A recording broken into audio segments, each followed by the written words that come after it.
はい、皆さんいつもご視聴いただきありがとうございます。悩みに悩んでいる車選びですけれども、いよいよ決めたというお話に今回はなります。スバルのクロストレック、白もいいですし、このブルーのボディもいいですよね。実際に私の妻と一緒に乗ってみて非常に良かったなというふうに思っています。スバルの新型としては内装も新しくなっていて、インプレッサー、クロストレックはかなりレベルが上がっているなと思いましたし、さらに、別の次元ですけれども、アウディの Q4 e-tron、自電気自動車として、ドイツ車の実力を垣間見たなという車でした。さらにですね、先週はボルボについても見学したというお話をしてまいりました。ボルボいいですよね。デザイン、内外装を含めて上質なデザインでした。という中で結局ですね、もったいぶってもしょうがないんで、結論を言うと乗り換えたのはこちらの車です。そうです。私の妻の方はもともとスバル乗りでインプレッサ乗っておりましたけれども、まさかのおかわりなんですね。私もですね、新型のクロストレックどうかなと思ってたんですけれども、本人としてはもうこのスバルのインプレッサスポーツ STI スポーツがいいと、逆に私も感心してしまいました。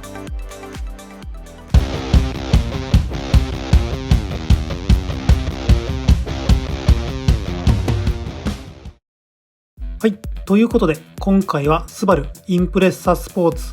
STI スポーツ DBA GT7 型ということでご紹介していきたいと思います。皆さんいつもご視聴いただきありがとうございます。車仕様好きリーマンチャンネルです。なんとですね、散々車見て回ったんですけど、今回乗り換えた車はこちらのインプレッサスポーツの STI スポーツということになりました。まさかですね、私自身もいろいろ選んでて、妻がですねどういう結論を出すかっていうのは任せていたんですけれども、この車を選ぶことになるとはなーっていうのは本当に予想外でした。ただしですね、コストであったり、完成度であったりっていう意味で言うと結構間違いない選択をしたんじゃないかなと思っています。あと渋いですよね。まさか今までインプレッサ乗っていたんですけれども、そしてインプレッサスポーツをおかわりしてグレードもですね STI スポーツのグレードを選ぶとはっていうので、我ながら、いいチョイスを、したんじゃないかなというふうに思います。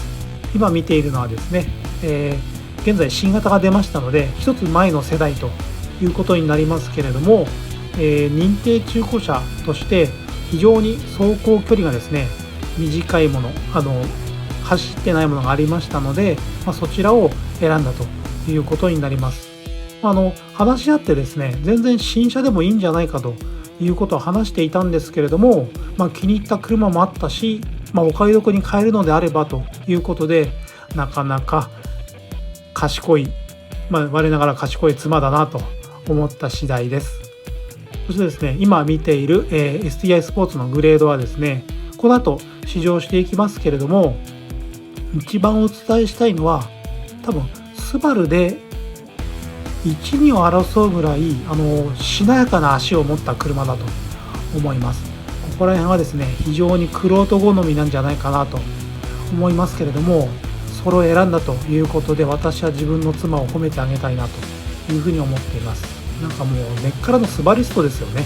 ちょっと驚いちゃいました。今見ている車はですね、アイスシルバーメタリックの、インプレッサスポーツですね。結構いいボディのカラーしていると思います。そして当然新型の方がいいとは思うんですけれども、この世代のインプレッサの内装かなり進化していますよね。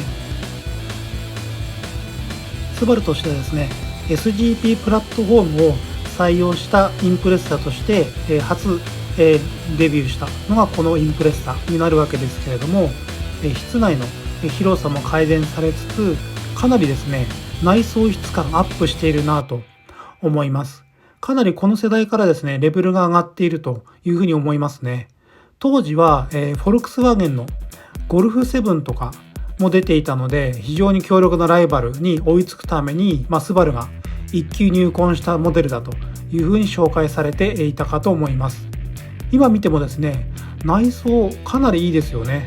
こちらのモデルは2021年式ということで、約1年半落ちになるんですけれども、全然綺麗な状態ですね。走行距離がちょうどですね、数百キロしか走ってない球が市場にありまして、現車も確認したところですね、認定中古車ということもあって安心もしていましたけれども、状態も良かったということで、これはもしかしたらすごい買いなのかもしれないなと思って選んだ次第です。はい、そして今運転していますけれども、やはりですね、試乗インプレッションの前にですね、認定中古車を買うメリットってなんだろうなっていろいろ考えるわけですけれども、一つはですね、納車までが早い。もうこれは言えますね。今だったら新車納期早くなってますけれども、早くて 3,4 ヶ月、長いものはもっとっていうこともあると思うんですけれども、この認定中古車ですと選んで契約さえすれば2、3週間ということで、非常に早く乗り換えることができたなと思います。そして今まさに走っていますけれども、妻のインプレッションはですね、この一つ前の世代のインプレッサに乗っていましたので、まさに新旧インプレッサの比較インプレッションということですけれども、まずですね、車内の静粛性上がっているなと思います。ただですね、高級車というわけではないので、非常に高いというわけではないんですけれども、良くなっていると思うのと、何よりもですね、この車種から SGP が採用されたということで、新しいプラットフォームで合成感が上がっているっていうのはやはり感じられたと思っていますね。ハンドリングがしっかりしていて、こういったちょっとしたコーナーをですね、流して走っている時にも、車体が安定しているというのが感じられたと言っています。あとやっぱりですね、内装がすごい良くなっているので、運転してて気持ちいいよというところですね。今ですね、ちょっと広い道路に来て、流していますけれども、本人もかなり気に入っている様子でしたね。ここら辺はですね、モデル末期の、終盤の方なので、スバル、特有の毎回の年次改良をこなしてきたモデルということもあって、相当熟成度上がっているなと思います。そういった意味でも、後期型の認定中古車っていうのはやっぱり選んでみて思ったんですけど、かなりいい選択肢の一つなんじゃないかなと思いますね。当然ですね、乗り換える時に新型のクロストレックとか、新型のインプレッサ乗っていますけれども、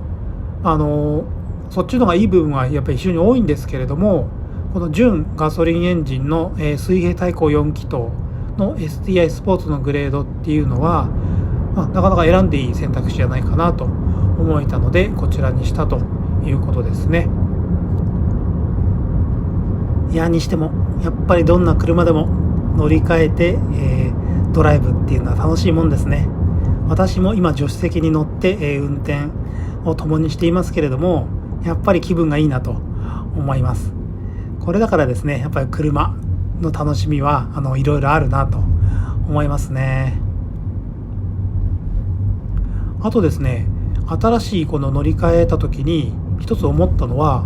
この世代のインプレッサっていうのはやはり完成度かなり高まっていて、同一車に近いなというのがあると思っています。今運転変わって自分で運転させてもらいましたけれども、こうやって乗り出ししてもですね、やっぱりハンドルを切った時の、しっかり感であったり、カーブ曲がったりする時の合成感というのは、非常に高まっていて、スバルもですね、ドイツ車を、ターゲットにして、目指しているということはいろんな方、エンジニアの方であったり営業マンの方よく言っていますので、なるほどなと思える出来になっています。そしてですね、このインプレッサの STI スポーツを試乗したらですね、もうサスペンションについて語らないわけにはいかないですよね。このですね STI スポーツ、インプレッサにはですね SFRD というショックアブソーバーがフロントに搭載されているんですよね。調べてみると非常に面白い機構だなと思うんですけれども、どういう乗り味になるかというと、一つですね、最初に言った結論ですけれども、しなやかです。現行型のですね、レボーグの STI スポーツなどに搭載されている ZF 製の電子制御ダンパーなどと違ってですね、機械式ではあるんですけれども、路面からの入力に対して機械的に減衰を自動的にコントロールするような機構になっているということで、なかなか大人の、玄人好みの足だなと思います。そしてですね、しなやかと言ってはいますけれども、全然柔らかいわけではないですね。低速の時には突き上げ感がないような入力特性になっているんですけれども、こうやって速度をですね上げていった時の、コーナーハンドルを切っていく時の、踏ん張り感というんですかね、それはしっかりあるので、なかなか不思議な、足になっているなと思うんですけれども、そこら辺が非常に気持ちいいですね。なので、スバルの STI スポーツ、コンセプトとしてスポーティーな走りもできるし、快適性も損なわないというところですけれども、見事にそれが反映されているなというふうに思います。そこら辺がですね、機械式のものでやってのけるというところに玄人感がありますよね。そこら辺をですね、やっぱ乗ってみて違いが感じられるようになっているというのがさらに嬉しいなと思えるポイントだと思います。